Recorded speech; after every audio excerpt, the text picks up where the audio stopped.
The floor didn't feel cold. That's the first thing I remember usually. When you hit hardwood, it's a shock to the system, a brutal, icy slap, but I didn't feel the floor, I didn't feel my legs, I didn't feel the air in my lungs. All I could feel was the corset. It was digging into my ribs like a set of iron teeth, crushing me, squeezing the life out of me. Inch by agonizing inch. Chin up, Clara. The voice came from everywhere and nowhere. Sharp, polished. My stepmother. Sylvia, I said, chin up. You're slouching again. Clara never slouched. My name is Ilara. I wanted to say. Heidi wanted to scream it. My name is Ilara.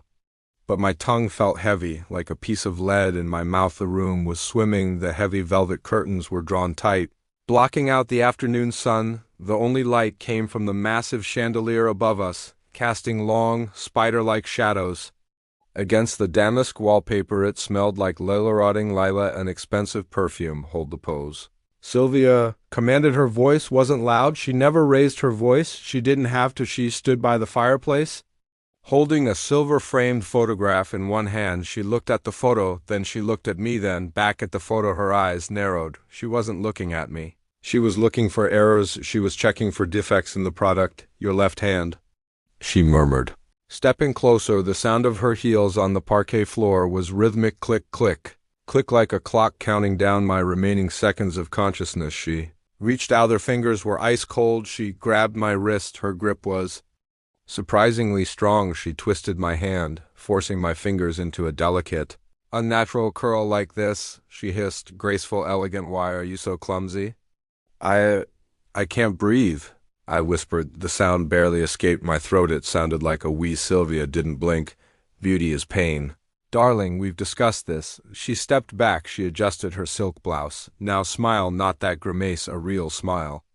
An angelic smile. My vision started to tunnel. Black spots danced in front of my eyes. The room tilted to the left. Grand piano in the corner seemed to slide up the wall. My heart was hammering against the whalebone stays of the corset. Thump, thump. Thump, thump. It was beating too fast, and then it seemed to stop. My knees gave way. I didn't try to catch myself. I couldn't. Me arms were pinned to my sides by the tightness of the dress. I fell forward. It felt like falling in slow motion. I saw the dust motes floating in the light. I saw the hem of Sylvia's pristine white trousers, and then darkness. For a second, maybe two, the impact jarred me awake. Just for a moment I was lying on the rug. My cheek was pressed against the wool. I gasped, trying to suck in air, but the dress wouldn't let me. Rolled my eyes up. I looked at Harry. Expected panic. I expected her to rush over to loosen the laces, to call for help, to call for my dad, but she didn't move. She stood directly over me from my angle on the floor. She looked like a giant. She looked down at my crumpled body, at the pale blue dress spread out around me like a pool of water. She tilted her head, and then she smiled. It wasn't a warm smile. It wasn't a motherly smile. It was a smile of pure, terrifying satisfaction. She looked at me the way an artist looks at a finished painting. Finally, she whispered. She didn't reach for a phone. She reached for her camera. Click. The flash blinded me, and then the darkness took me for good. Let's go back. We have to go back to understand how I ended up on that floor. We have to go back to the day the training began. It was 6 months ago. My dad, David, had gathered us in the dining room. Dad as well. Dad is a good man, or so I thought. He's soft, passable. He works in finance. He travels 20 days out of the month. He leaves credit cards on the counter instead of hugs. He thinks money solves loneliness. It doesn't. Mom died when I was 5. I barely remember her. Just a smell of vanilla and the feeling of warm hands. Dad was lonely for a decade. Then he met Sylvia at a charity gala. He brought her home like a trophy. Ilara, he had said, beaming, his face flushed with a desperate sort of happiness. This is Sylvia. She's going to be part of our family. Sylvia was beautiful, terrifyingly so. She was tall, thin, with platinum blonde hair cut into a sharp bob. She wore clothes that looked like they cost more than my college tuition fund. She looked at me in my oversized hoodie and messy bun, and her lip curled just a fraction. Charmed. She said she didn't offer a hand within 2 months. They were married within 3 months. She had redecorated the entire house. Gone were the cozy, mismatched sofas. In came white leather glass tables, sharp edges. The house stopped looking like a home.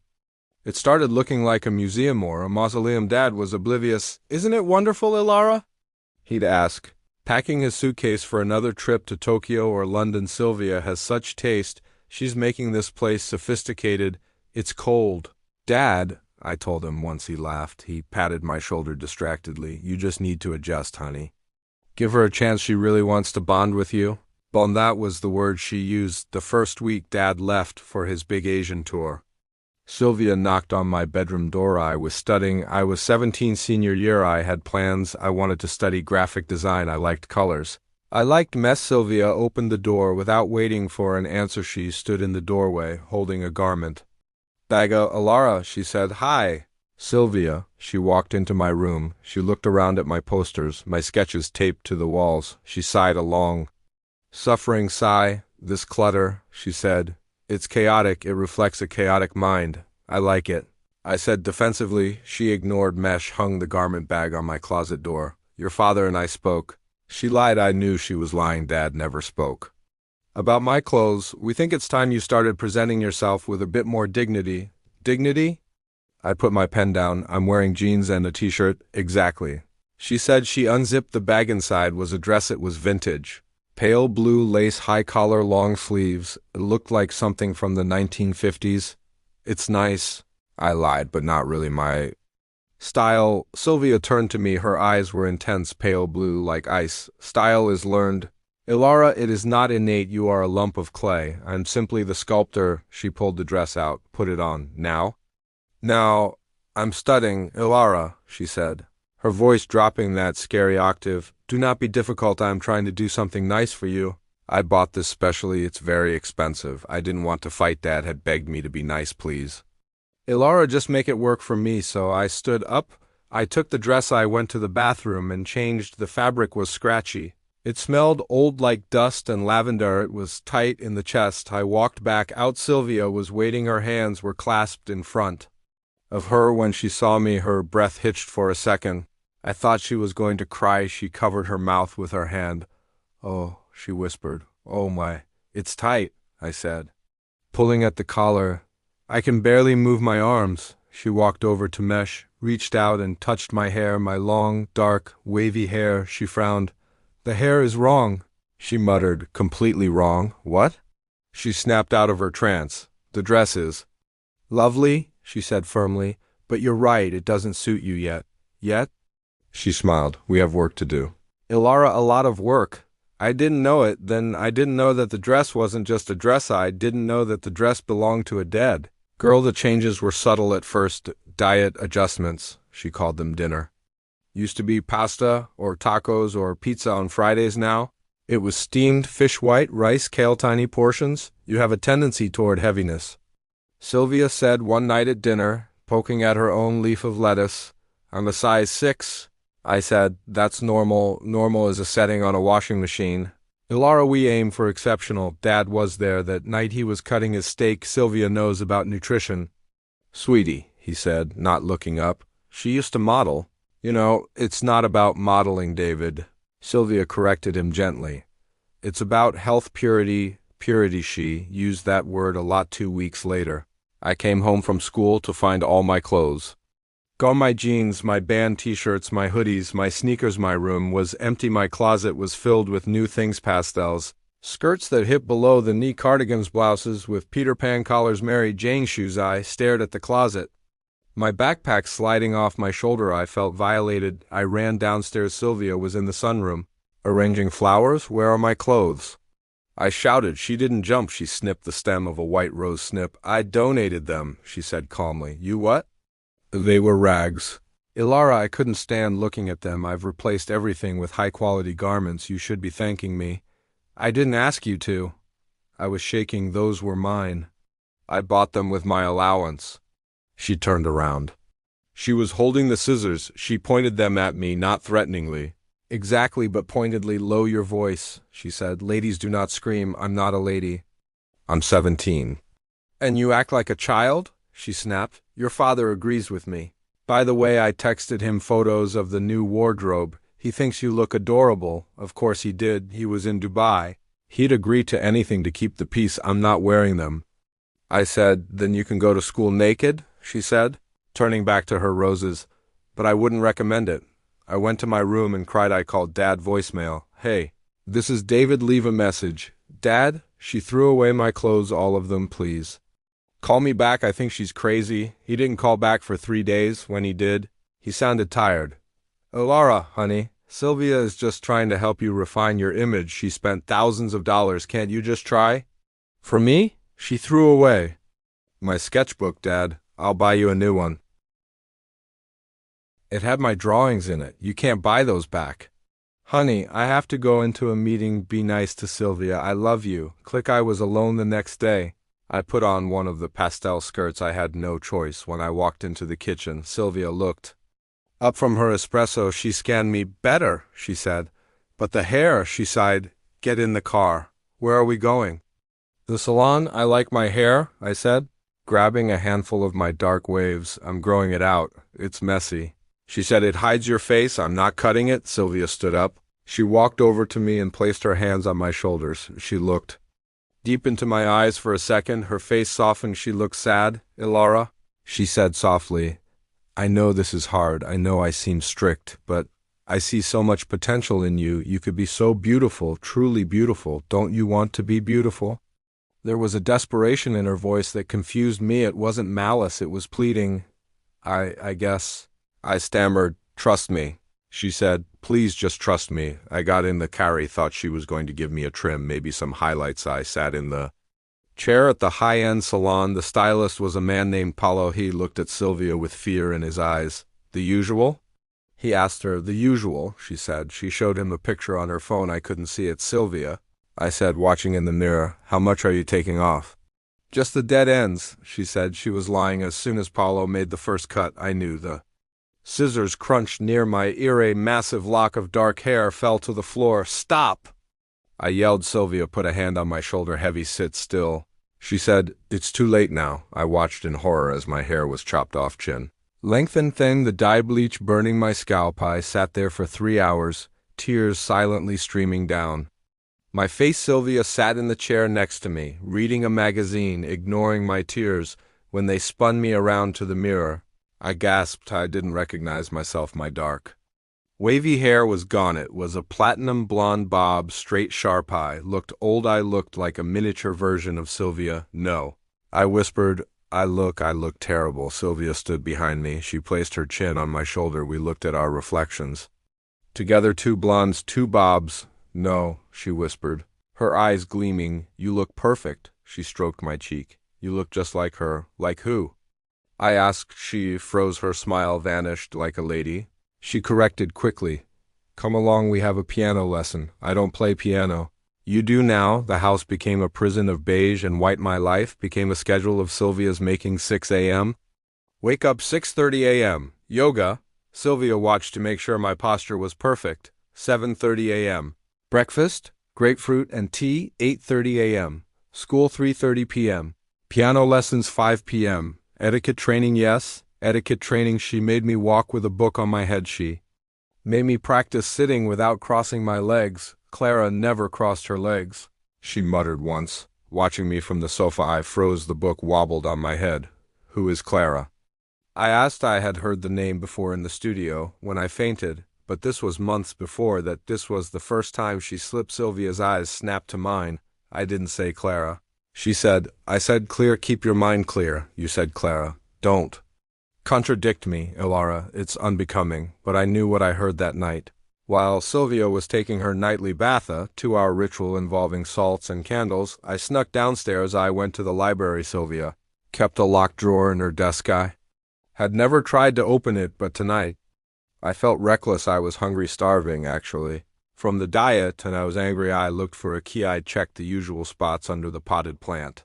In the pen cup, nothing. Then I remembered Sylvia wore a locket, a silver locket. She never took it off except for her bath. I ran back upstairs. The bathroom door was closed. I could hear the water running. I tiptoed into her bedroom. Her clothes were folded neatly on the bed, and there, on the knitstand, was the locket. My hands were shaking. I picked it up. It was heavy. I opened it. Inside was a picture. My heart stopped. It was me. It was a picture of me, platinum blonde, bob, pale blue dress, sad eyes, but the photo was old. The colors were faded. I looked closer. The girl in the photo wasn't Mesh. Had a small mole on her left cheek. I didn't have that. Then she was holding a teddy bear I had never seen on the opposite side of the locket. There was an engraving, Clara, 1998 to 2014, my angel 1998 to 2014. She died when she was 16. Sylvia had a daughter. She never told us about daughter, who looked exactly like what Sylvia was turning me into. I dropped the locket on the bed. It made a clinking sound. The water in the bathroom stopped running. I froze. Sylvia? I heard her call out, "Is someone there?" I grabbed the locket, shoved it back onto the knitstand, and sprinted out of the room. I ran to my room and dove into bed. Pulling the covers up to my shin, my heart was pounding so hard I thought it would crack my ribs. She was turning me into her dead daughter. The blonde hair, the clothes, the piano. It wasn't about style. It wasn't about dignity. It was a resurrection. I heard footsteps in the hall, slow, deliberate. They stopped outside my door. I held my breath. The doorknob turned. The door creaked open. I squeezed my eyes shut. Pretending to be asleep, I felt her presence in the room. I smelled the lavender bath oil. She walked to the side of my bed. I could feel her staring at mesh, reached out. Her cold fingers brushed the hair off my forehead. "Good night, Clara," she whispered. She kissed my forehead, then she left. I didn't sleep that night. A week later, it was my birthday. I was turning 8, and usually, Dad took me to a burger joint. We'd eat fries and laugh. This year, Dad was in Singapore. He sent a text, "Happy birthday, kiddo. Sylvia has a big surprise for you. Love you." Surprise was a party, but not a party for me. Sylvia had invited her friends. Women in pearls and silk, men in suits who drank scotch and didn't smile. The house was filled with white lilac. It looked like a funeral parlor. I came downstairs in the dress Sylvia had laid out for me. It was the pale blue one, the one from the garment bag, the vintage one. "There she is," Sylvia announced as I descended the stairs. The room went silent. Everyone turned to look, and the way they looked, it wasn't normal. They didn't look happy. They looked shocked. I saw a woman in the front row drop her wine glass. It shattered on the floor. Red wine stained the white rug like blood. "My God." The woman whispered, "It's uncanny. She's the spitting image." A man muttered. I reached the bottom of the stairs. Sylvia grabbed my arm. Her grip was tight, possessive. "Everyone. This is Alara," she said, but she said it like it was a technicality. "Doesn't she look lovely?" Sylvia asked the crowd. "She looks just like Clara." The woman who dropped the glass said she was crying. Sylvia's smile didn't waver. "Yes," she said. "She does, doesn't she?" I felt sick. I was a prop ghost in a play I didn't audition for. "I need some air." I said, "Nonsense," Sylvia said. "We haven't cut the cake." She dragged me to the dining room. On the table was a cake. It wasn't a birthday cake. It was a white cake with blue icing, roses, and written on it in elegant script, "Welcome home," not "Happy birthday." "Welcome home." "Blow out the candles," Sylvia commanded. "Why does it say welcome home?" I asked, my voice trembling. "Because," Sylvia whispered in my ear, "you were lost and now you're found." She pressed a knife into my hand. "Cut the cake, Clara. I'm Alara." I shouted. I threw the knife down. It clattered against the china. The room went deadly silent. Sylvia's face went rigid. "Excuse us," she said to the guests. She grabbed my wrist and dragged me into the kitchen. She slammed the swinging door shut. She turned on me. Her face was twisted in a rage I had never seen before. "You ungrateful little brat," she hissed. "You're crazy." I yelled. "You're trying to turn me into your dead daughter." "I know about Clara." Sylvia stopped. She didn't deny it. She took a step closer. "Clara was perfect," she said. "She was an angel. She played the piano like a virtuoso. She spoke French. She was everything you are not." "Then why did you marry my dad?" I was crying now. "Did you just want a doll to play with?" "I needed a vessel," she said coldly. "A vessel?" "You have her bone structure, her eyes. When I saw you, I knew." "You knew what?" "That I could bring her back." She said it with such conviction, such absolute belief that my blood ran cold. "You need help," I said, backing away. "I'm telling Dad. Your father," she laughed a dry, brittle sound. "Your father is weak. He sees what he wants to see, and do you know what he sees?" She pulled out her phone. She showed me a text from Dad. "Sylvia, the photos you sent are amazing. She looks so grown up, so elegant. Thank you for fixing her, fixing me. He thinks I'm saving you." Sylvia said, "He thinks you were a broken, messy teenager. And I am molding you into a woman. I'm leaving." I said. I turned to the back door. "You can't leave." Sylvia said, "Watch me. I have your passport, your birth certificate, and I have this." She held up a small bottle of pills. "These are your father's?" Heart medication. She said. I froze. If you leave, she said, her voice light and airy, I might forget to refill his prescription next week, or maybe I'll give him the wrong dose when he gets back. You wouldn't. I would do anything for my family. She said, and you are my family now. You are my Clara. She put the pills in her pocket. Now go back out there. Eat the cake. Smile. She opened the kitchen door. The murmur of the party drifted in. And Ilara? I looked at her. If you ever call yourself by that name again, there will be consequences. You are Clara. Do you understand? I looked at the door. I looked at her pocket. I reached the last one, a dusty pot of plastic hydrangeas on the high shelf. I reached up. I couldn't reach. Idy dragged the desk chair over. It scraped loudly. I froze. Looking at the camera. If she was watching, I waited. No footsteps. I climbed on the chair. I tipped the pot over dirt. Fake moss spilled out, and with it a small brass key. I grabbed it. My hands were shaking so hard I almost dropped. Idy jumped down. I didn't go to the door. The note said, the key. Not the door key. This key was too small for the bedroom door. It looked like a diary key or a jewelry box key or the desk drawer downstairs, but I was locked. Eni sat on the bed, turning the key over in my hand. What good was a key if I couldn't leave the room? Then the doorknob jiggled. I dove back into bed, shoved the key under my pillow, and pulled the covers up. I hid my arm so she wouldn't see the IV was out. The door opened. It wasn't Sylvia. It was Daddy. Looked exhausted. He was wearing his pajamas. Ilara? He whispered. I sat up. Dad? He came into the room. He looked at the four-bag. He looked at the dolls. He looked disturbed. Sylvia said you were very sick. She said you needed total isolation. Dad, look at me. I said, look at this room. Does this look like a hospital? He looked around. He rubbed his face. She's just worried. Ilara, she lost a child. She gets intense. She killed her. Dad, he froze. Don't say that. She starved her, and now she's doing it to me. She has a camera in the corner. She locked me in. The door wasn't locked, he said. My heart skipped. What?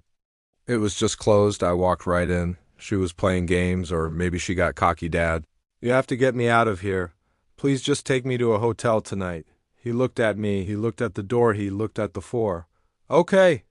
He said, okay, you're right. This is too much. Pack a bag. I could have cried with relief. I don't have clothes. I said, just this nightgown. I'll get your coat. He said, meet me in the car. I'm going to tell Sylvia we're leaving. No.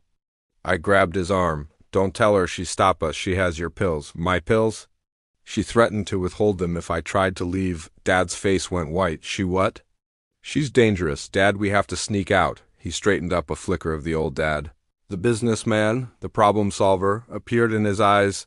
Go to the car, he said firmly. I'll get my wallet and keys. Go. He left the room. I scrambled out of bed. I grabbed a pair of shoes from the closet. Mary Jane's.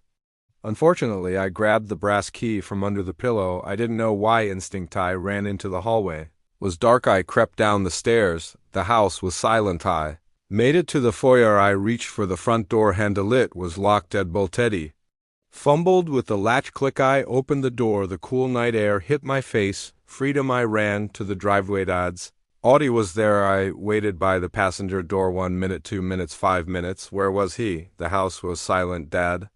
I whispered. I crept back toward the front door. I stepped into the hallway. Dad? I heard a sound from the kitchen. A soft thud, then the sound of glass breaking. I ran to the kitchen. I pushed the door open. Dad was on the floor. He was clutching his chest. His face was purple. He was gasping for air. Sylvia was standing over him. She was wearing her silk robe. She held his pill bottle in her hand. She was shaking it. It made a rhythmic rattling sound. CHK, CHK, CHK. David. David, David, she sighed. I told you not to exert yourself. Give me, Dad wheezed. You tried to take her. Sylvia said. Her voice was devoid of emotion. You tried to take my Clara away. Sylvia, you're just like the others, she said, trying to ruin the masterpiece. She turned and saw me in the doorway. She didn't look surprised. She smiled. Ah, Clara, you're just in time. She held the pills over the sink. Say goodbye to your father. She tipped the bottle. The pills cascaded into the garbage. Disposal. No. I screamed. I lunged at her. She was faster. She sidestepped, and I crashed into the counter. Dad gave one last terrible wheeze. His hand, which had been reaching out to me, dropped to the floor. His eyes were open, staring at nothing. Silent. Sylvia looked At him, then she looked at me. Now, she said, smoothing her robe. It's just us girls. She walked toward me. Go to your room. Clara, we have a funeral to plan. I looked at Dad, I looked at the pills and the drain, I looked at the woman who had just murdered my father. Something inside me snapped. Fear didn't vanish. But it changed, it turned into something cold, and Hardy didn't. Rooney stood up straight. I looked her in the eye. Yes, Mother. I said. I walked past Harry, walked past Dad's body. I walked up the stairs. I didn't go to my room. I went to the library. I had the brass key in my pocket hand. I knew exactly what I was going to do. The library was pitch black. I didn't turn on the light. I couldn't risk I to use the moonlight streaming through the French windows. I knelt behind the heavy oak desk. My hands were trembling. But not from fear anymore, from adrenaline, from a cold, hard rage that felt like ice in my veins. I inserted the small brass key into the locked drawer. Click, it turned. I slid the drawer open. It wasn't empty inside. There was a black ledger, a stack of papers, and a USB drive. I opened the ledger. It wasn't an accounting book. It was a log. Subject: Clara, week 12. Weight 98 pounds. Compliance 80%. Resistance is fading. She cried for food today. I gave her water. I flipped the pages. My stomach churned. Week 40. Subject: deceased, heart failure due to electrolyte imbalance. Unfortunate. Next time. More supplements next time. She had planned me before she even met Dad. I grabbed the papers underneath. They were life insurance policies. David, $5 million. Clara, $2 million. Ilara, $2 million. And then a printed email from a pharmacist in Mexico. Your order of digitalis is on its way. Use with caution. Untraceable in standard autopsies if used over time. She had been poisoning Dad for months. The heart condition wasn't real. She created. ID heard a floorboard creak upstairs. She was coming. I didn't have pockets deep enough for the ledger. I grabbed the phone on the desk. I took photos of the pages, the email, the log, the insurance. I shoved the phone into my bra to lock the drawer. I pocketed the key. I ran back to my room. I made it just as I heard her door open down the hallway. Jumped into bed, pulling the covers up, slowing my breathing. The door opened. Sylvia stood there, a silhouette in the darkness. I know you're awake, she whispered. I didn't move. Your father had a weak heart. Ilara, it's a tragedy, but we must be strong. She walked to the bed. Tomorrow is the funeral. You will play the piano. You will play Chopin, Clara's favorite. I opened my eyes. I looked at her. Yes. Mother? I said. My voice was flat, dead. Good, she said. You're finally learning. She left. I lay there in the dark. I touched the phone hidden against my skin. You want Clara? I thought I'll give you Clara. The funeral was 2 days later. It was raining. Of course it was raining. The house was full of people again. The same people from my birthday. Dad was in a closed casket in the living room. I stood by the piano. Sylvia had dressed me in black lace. A veil covered my face. She's in shock, Sylvia told the guests. She hasn't spoken a word since it happened. She was playing the grieving widow perfectly, dabbing her dry eyes with a handkerchief, accepting condolences. David was my soulmate. She sniffled to a banker. I watched. Harry waited. I sat down at the piano. Sylvia looked at me. She nodded. A command. Play. I lifted my hands, but I didn't play Chopin. I played a simple, jarring melody. 3 notes repeated. Ding, ding. Sylvia froze. Her head snapped toward me. It was the melody from a music box I had found in Clara's closet. A lullaby. Played it louder. People stopped talking. Sylvia walked over to me. Her smile tight. Ilara, she hissed, that is not Chopin. I stopped playing. I lifted my veil. I looked at her and I smiled. It was her smile, the one she gave me when I fainted. Cold, predatory. Clara doesn't want to play Chopin today, I whispered. Sylvia took a step back. Her face went pale. What did you say? Clara says. I leaned in closer. She says you missed a spot cleaning up the pills. Sylvia's eyes widened. You little... I'm going to the bathroom, I said loudly. I feel faint. I stood up and walked away. I didn't go to the bathroom. I went to the tech closet in the hallway, the one that controlled the smart house features Dad had installed years ago, the one Sylvia hated and never learned how to use. I found the audio controls. I found the baby monitor feed, and I connected my phone to the whole house speaker system. I hit play on a voice memo I had recorded the night before. Then I ran back to the living room. I stood in the center of the room, near Dad's casket. Sylvia was ushering guests toward the buffet, trying to distract them from my weird behavior. Suddenly, a sound erupted from the hidden speakers in the ceiling. It was loud, distorted. If you leave, I might forget to refill his prescription or give him the wrong dose. The room went dead silent. Sylvia dropped a plate. It shattered. The guests looked around, confused. What was that? Someone asked then. Another clip. I didn't want her to die. I wanted her to be immortal. I perfected her. Sylvia was shaking. She looked at the ceiling. She looked at me. Turn it off. She shrieked. It's a malfunction. The system is broken. Is it? I asked, my voice carried across the room. I walked toward her. Is it a malfunction, Sylvia? Or is it Clara? Stop it. She yelled. Her mask was slipping. The elegant widow was gone. A cornered animal remained. You killed her, I said, stepping closer. You starved her to death? Lies. And then you killed my father because he tried to save me. He had a heart attack. Sylvia screamed. He was weak. I pulled the phone from my pocket. I held it up. I have the email. Sylvia, the digitalis, the poison. The guests were murmuring now. Some were backing away. A man in a suit was dialing 911. Sylvia saw the phone. She lunged. Give me that. She grabbed my throat. She squeezed. Her nails dug into my skin. You ungrateful little brat, she snarled, her face inches from mine. I made you beautiful. I gave you everything. I didn't fight back. I let her choke me because I saw the blue lights flashing through the window. Die, she screamed. Die like she did. The front door burst open. Police. Let her go. Sylvia didn't let go. She was lost in the madness she was killing. Clara all over again. 2 officers tackled her. They dragged her off. May fell to the floor. Gasping for air, Sylvia was screaming as they cuffed her. She's mine. She's my masterpiece. You can't take her. She's Clara. She looked at me one last time as they dragged her out the door. Her eyes were wide, vacant, terrifying. Chin up, Clara, she shrieked. Chin up. Then she was gone. The police took my phone. They took the ledger. They dug up Clara's body. The autopsy confirmed everything. They found the traces of poison in Dad's system. Sylvia was charged with 2 counts of first-degree murder. She was declared unfit for trial. She's in a high-security psychiatric facility now. I inherited the house, the money, everything. I stood in the living room one last time. It was empty. The white furniture was gone. The velvet curtains were down. It was just a big, empty. Shelley walked to the fireplace. I held the corset in my hands, the whalebone stays. The silk laces. I threw it into the fire. I watched it curl and blacken. I watched the silk melt. I smelled the burning fabric. It smelled like freedom. I walked to the mirror in the hallway. My hair was still blonde.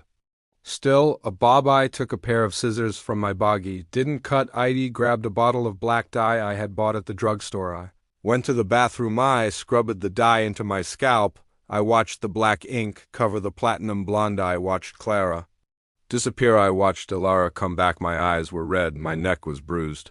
I looked tired, but I was alive. I walked out of the house. I locked the door. I threw the key into the bush. I got into the taxi waiting at the curb. Where to? The driver asked. I looked back at the house, the Mausoleum Art School. I said, take me to the city. The car pulled away. I rolled down the window. The wind hit my face. It was cold. But this time, I felt felt everything, and for the first time in 6 months I didn't smile. I cried, and it was the most beautiful thing I had ever done.